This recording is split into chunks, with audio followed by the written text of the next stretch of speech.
Hi guys, it's Vertus here. So in this video, we're going to do something slightly different, and it was suggested by a user. Could be really fun, definitely the first one that I've done. And it's basically a reaction to the top 10 tips for getting into the video games industry. So could be an interesting perspective from someone who does hires in the games industry and who has also gone through that process. So I haven't seen this video. I've been at university all day teaching, so we're doing environment stuff and other art studies. So this video is by Watch Mojo, and it's 8 years ago. So the industry has changed a lot in 8 years. So I'm kind of excited to see what things they are suggesting. Maybe the fundamentals stay true. And if there isn't anything that stays true, I'm definitely going to basically comment on it. So it's got 1.7 million views. So there's a lot of influence in this video, let's say. So interested to see what it is. Watch Mojo, from my experience, nothing to do with the games industry. I seem to remember back when I was watching Mojo, it was like top 10 reactions or things like that. I can't remember. But without further ado, let's watch it for the first time together and I'll make my comments. Want to get into the video game industry, but Just turn the speed down. don't know where to start? Well, with a little help from Smite developer Hi-Res Studios, we're here to give you some tips for getting your... Okay, so before we get started, there's a comment on this, and this happens in the industry a lot. Whether it's media coverage or someone like Mojo coming in to record artists, this is a very awkward process. So usually the person will come in with the camera and say, like, open up something really interesting, we can work on it.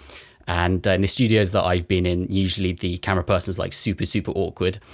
And I got so used to it that I would have a set piece of where they should stand. Like, I already knew what I would be opening up, what was interesting. And you as the artist sort of have to pretend that you're working while also keeping the shot very interesting. So it's a very strange process to solve.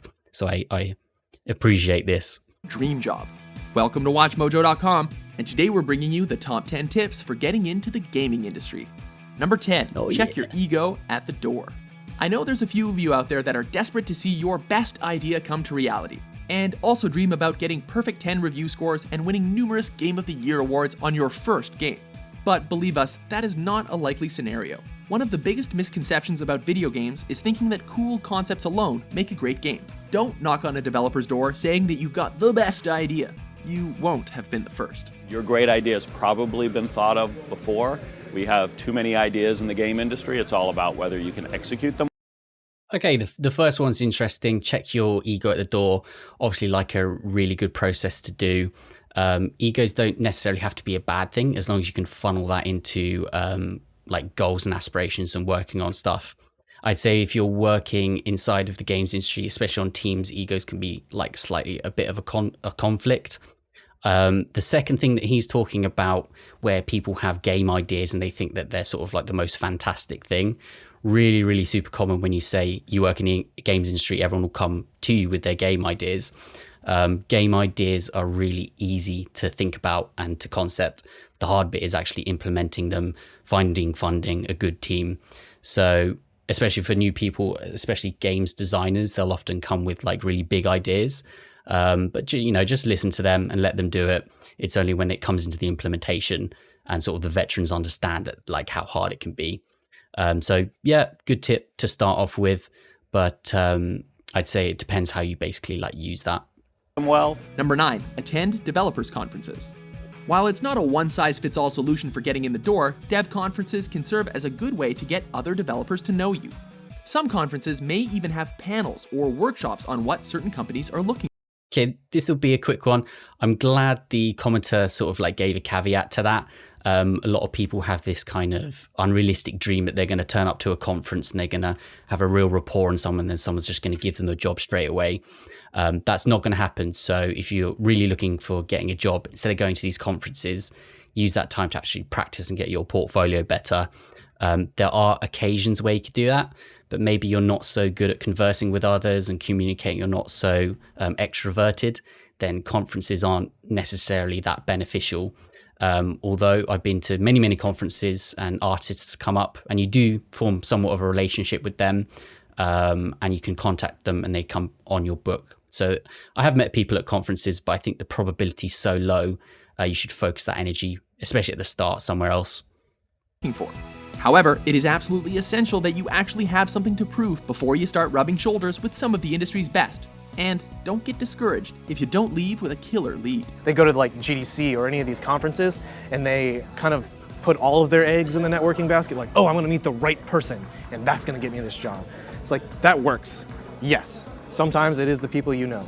But a lot of the times, you really need to be able to prove with that networking that you are the right person for that job. Number 8, apply. Yeah, he said somewhat of the similar things. I mean, there's nothing that you can communicate to me in person that I can't see on your portfolio. So being really rough about it, I don't really care what your personality is. As long as you can get this stuff done, you're not too abrasive and you've got decent communication skills. It might be slightly different if you're maybe in a games design role that requires more sort of like meetings, or maybe like a really high up lead role where you need to get on with the team. But apart from that, for you guys who are sort of going for entry or looking to change your path to another section, that wouldn't be the sort of like coming to these events aren't going to be that useful for you. As a QA tester. Often the most common entry-level role you can get when starting out is applying for quality assurance roles. Quality assurance can be a great entry path into the game industry. It's basically testing, and there's a lot of people that want to test video games, but they have to realize that it's different from playing video games. You're actually playing the game in order to break the game. Essentially, if you're one of those people who likes to push the game to their limits and try to do things you probably shouldn't be doing, this might be a good job for you. A lot of high. So there's something to said to be QA testers. Usually you find that QA tester is a low skill entry, and there'll be lots of people going for QA roles. Just as you're a QA tester, you can be quite close to the people who are doing the hiring. So if they get into a desperate situation, sometimes they just look to the people around them. So that's very common in games art as well. So say, for example, I've got retopology artists or concept artists. I'll often look at their main portfolios to see if they've got better at like main character art, just because it's going to be a quicker hire for a certain contract piece. So say, for example, you're doing art QA testing, or you're doing like a lower run task like retopology, you are going to get more coverage and potentially you can climb. I don't think it's so true for design QA testing because that's so easy. There's so many people doing that.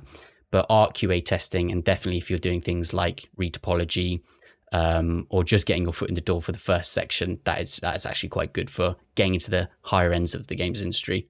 Higher profile game developers started out in QA and worked their way up, making this a choice idea for getting your foot in the door. You're basically producing bug reports so that the programmers and the artists can find what you detected, reliably reproduce it, and then fix it. Number 7, build. So it's actually really important to understand how to do good bug reports. So often the team, whether you're an artist or a programmer or a designer, animation, you need to get in the habit of understanding how to efficiently communicate a bug. So for example, what you're expecting the game to do, what happened, and sort of like your recording processes. So it can be useful, but to be honest, anyone can really do that. An online portfolio. Let's see, I'm 1.8 meters tall, ruggedly handsome, chiseled abs, amazing hair. This should be a no-brainer, especially if you're an artist, but getting a portfolio or a showreel online that's easy to access by anyone is really important for getting any job in the industry. It doesn't matter if all the content isn't game-related, as employers are often looking to see if you are skilled and well-experienced enough to handle the work. A well-organized...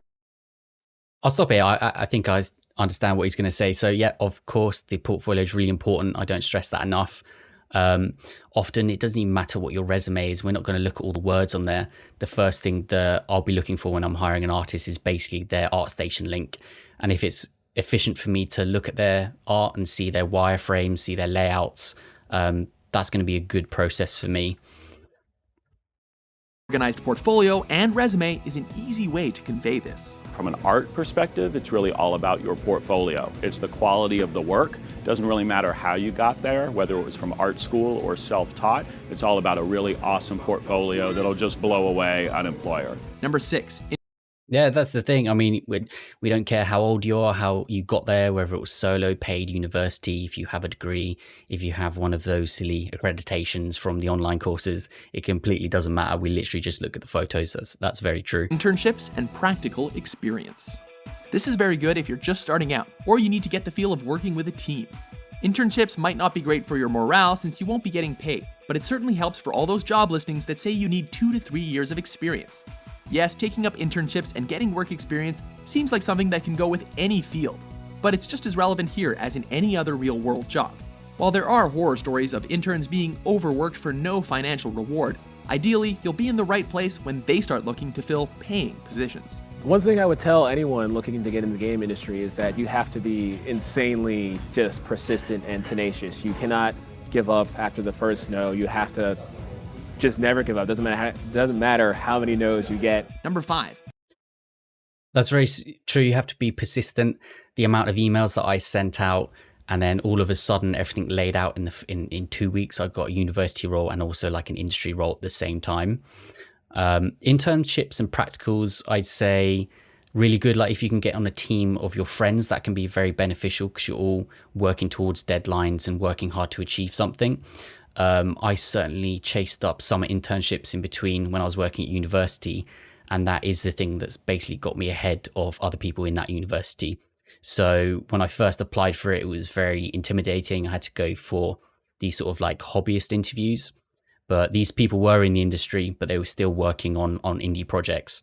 So they assigned me some quite big tasks. I had to make some characters, some environment props, and through the sheer fear of it, I basically made sure that I knew how to do it. I studied really hard over that summer, and still after, working so hard, they give me really, really brutal feedback. But all that's really, really good. So sometimes you can do internships after you feel like you're ready and prepared, like you have a good portfolio. Chances are if it's in the indie, they do want to take advantage of you. Sometimes they'll say, like you can go for experience, but just look at it to your own benefit. So if it's benefiting you, then what does it matter if you get paid or not? It's just an experience to hit some goals, make some characters, and get a good portfolio. Get into social media. Thank you all so much for supporting us and continuing to support us, watching us on YouTube and on Twitch. This one is for all you who'd prefer to get a job as a video game journalist, reviewer, or live streamer. Facebook. See Facebook there? Like Facebook's almost dead. Definitely this is 8 years ago. Social media is changing. A lot of games industry stuff is now on Twitter. A lot of is forming on TikTok, and a lot of media has been shared over video. So one of the best ways to get yourself out there is just share your process. So for example, if you're working on something, no matter what skill you are, some people are going to be interested in what you're doing. So treat your social experience like a bit like a blog, and then just post that along. So if you're creating a character or if you're making a game, treat it like a blog and send that out there, make some GIFs and just share some tips, like I am. All my experience I want to share to the people out there. Twitter, Tumblr, Instagram, YouTube, Twitch. Set yourself up with an online presence for greater recognition. You can and should alternatively write lots of blogs on gaming.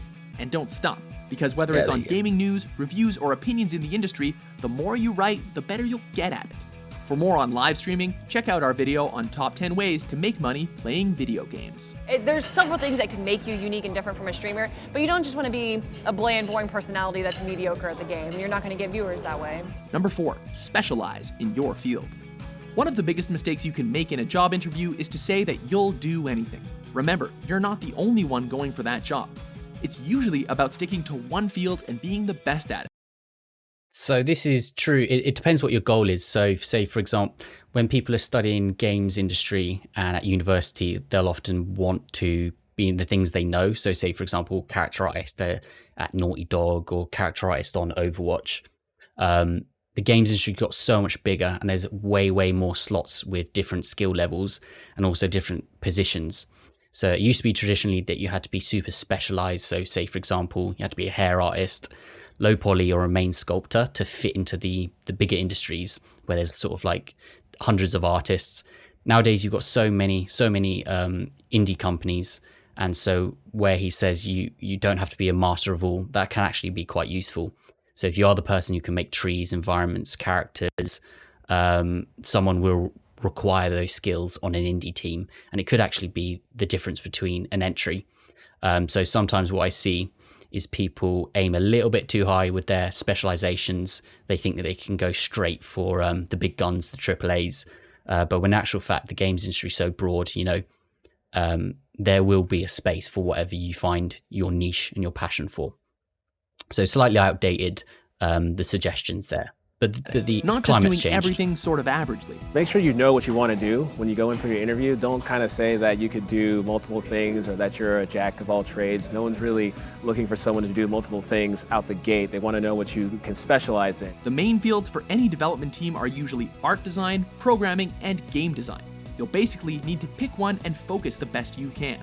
Though with game design, best to hear it for yourself. So this is the really classic there. Look, I think that's even Unreal 3. So really, really old. Best to here. hear it for yourself. Game design is tough. You usually have to claw your way in and then eventually move across to doing design. Number 3, a college education. These days, many colleges offer degrees in the fundamentals of game design, programming, and the expectations you'll meet in your career. It's especially important to get a college degree if you want to get into programming, as most employers will require you to be familiar in common programming languages. However, people working in the industry come from a variety of academic backgrounds, not just programming or game design. Higher education clearly makes you a better candidate for a number of reasons. You get better writing, better social skills, better time management ability. More school probably won't hurt your chances. I'd encourage people to go to the best school that they can and really. This is actually true. So I've already made a video about this that I'll release later. So those degrees do prove you have certain social skills and team working skills, especially for games design and programming. They need the tick to understand that you understand like a specific language, for example. Obviously with art, we've already talked about that. It's less important. But honestly, when we see someone who has a degree compared to someone who doesn't have a degree, they are fundamentally different people. So for example, if you're on a games art course or a games design course, you'll have a lot of experience, hopefully, in working in teams. There's loads of clashing, loads of arguments, and you just develop as a person to be more employable and less abrasive in these teams. So if you do have a degree, it's really important for games design and programming, like he's saying. You try to get good grades because that helps you get your foot in the door. It helps your resume stand ahead. Number 2, start making games. There's a video game I'm making. It's kind of like a side project. Oh, good for you, honey. Even if it's in your spare time as just a hobby, or starting a small studio with your friends and college classmates, if you want to start making games, you better start doing it now. Honestly, there is no better teacher to highlight your strengths and weaknesses than yourself. Your first project will probably suck, yes, but it's all part of the learning experience. The internet is awash with tools and tutorials that can help you make your first game, many of them absolutely free or for a very reasonable sum. If you can include a small game or demo in your portfolio, that's certainly going to earn you extra points with employers. And it's true. So one of the biggest personal pushes and biggest rank ups I did in art was basically when we created our own games company. So it was an indie startup, and we actually got investment for that from an angel investor. So during that process, because any work that we put in would be obviously benefit us, I remember putting in sort of like 11-hour days to try and understand, Unreal 4's forest system. Like back then it was hardly implemented. We had to actually email the developers and like talk with them. Substance had just really come out. So making sure that I understood designer, painter, everything you can imagine. And in those 3 years, I tell you, is the most I've ranked up in terms of understanding actual games art. And that experience basically set me up for getting art lead positions. And even in that role, we were hiring contractors. So I was already an art director.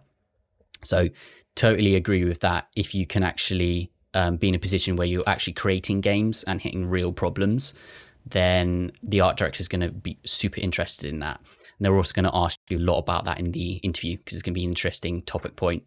And will help demonstrate your dedication, which, of course, leads to our number 1 tip. If you're not willing to sacrifice your weekends and nights, then someone else is going to, and they're going to step on there and make sure that you don't get that job. Number 1, be dedicated. That's completely brutal. When you're at university, it's a bit more cottony. Like not many people will say that to you. I like to be a little bit more realistic with it. So even the people around you in the university, you think that you're better than them or you're falling slightly behind. You've also got to remember there's multiple universities and there's multiple individuals who are all striving for the same thing. So it can be slightly scary. There's definitely a lot of pressures nowadays because there's so much online content. For example, me telling you this right now. It was a bit more of a luxury back when I was studying because we didn't really know who it was about. So always keep that slightly in the back of your mind. You don't sort of have to work weekends like Saturdays and Sundays. I'd say just make sure that you enjoy it and you remain dedicated. So for example, it's the difference between doing an hour a day or not doing it at all.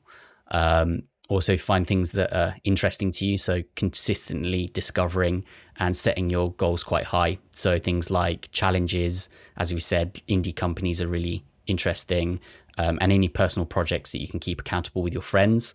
And then of course we have online social communities like the 3D Movie Discord. So I'll plug that, go join that. Like really dedicated. It's a really cutthroat industry out there. Everyone wants to make video games. You're potentially looking at 70-hour work weeks on average, so be sure that you're absolutely passionate about making games. Also, so the 70-hour work week, there's been a bit of a pushback in the industry about that, sort of like working hard. Now, even that there has been a pushback, it's still kind of like low-key there. I've definitely had people come up to me and like, I really want this job. I'm willing to put in these kind of hours. I would never say that to someone because it's going to put them off. And it did put me off, the people that kind of said that. They don't need to say that to get in. So be ready to move to another state or even another country when going to your next job with only a few months' notice, well, especially if remote there's working. nothing in your immediate vicinity. You might be in one part of the country, maybe someone says yes to you, but they're like a couple states over. Go take that job. You need that experience. That's the most important thing. If you aren't willing to put in the work, chances are there's someone else who will. And perhaps most importantly, always be willing to admit that you screwed up. Because if you think your boss is a tough critic, wait till you start hearing from consumers. Always work harder than the person next to you, even if it's yourself. You are never working hard enough. I do 60, 70-hour weeks on the normal. Do you agree with our list? Oh, now be honest, Apollo. Are you as thick as you... I mean, so if he's doing 60 to 70-hour weeks, maybe he's slightly inefficient. So nowadays, there's much better ways to improve your workflow.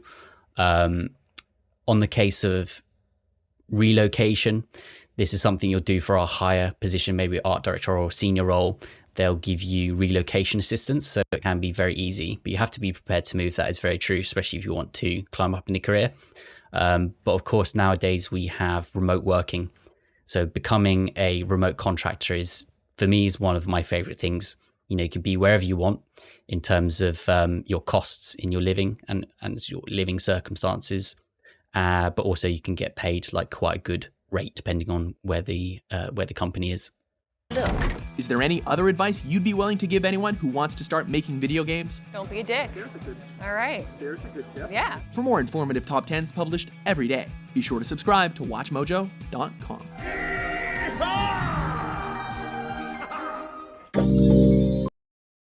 Okay, so very interesting watching that. I think I saw a couple of outdated things, especially from the remote work and the people saying that you have to work many hours to get into the industry. That's not true. So when I'm looking at art projects and I'm talking to contractors, for example, I'm not asking them how many hours they've done. I'm looking at the product that they've given me. So say, for example, they've created a character. I don't care if they've done a base mesh and did 4 hours on it. If they spent 60 hours on it because they wanted to learn it, I'm just looking at the end product. So this whole conversation around hours really doesn't matter. And when you're going for jobs, you've got to think in the aspect of what the people are looking for in terms of actual product. So from an art director's perspective, it's just getting a certain set of objectives completed for milestones. So once you get into the nitty gritty, it doesn't matter too much. Now with games design, because this is obviously a broader topic for the games industry, it might be slightly different. You might have to, stay up late to flesh something out. And if you do get a bit of pushback from consumers, like you were saying, dreaded consumers, then you'll probably have to put in some extra hours. But with art, it's a little bit nicer. You can become more efficient and not put in those 60 hours because your workflows are so fine-tuned, or you've got the right tools and you have the right experiences. So hopefully that was interesting in terms of you going for your own industry positions and what it is important to focus on, especially for such outdated things. The games industry moves so fast, so you need to stay ahead of it. Common themes in that is just becoming tenacious and dedicated and setting decent goals. But also at the same time, don't overwork yourself, because it's a marathon and you don't want to basically like completely destroy yourself. So thanks for watching. Subscribe. I've got loads more videos in terms of retopology and getting into the games industry. As we mentioned here, there's the Discord community on 3D Mutiny. So that's a good way to stay accountable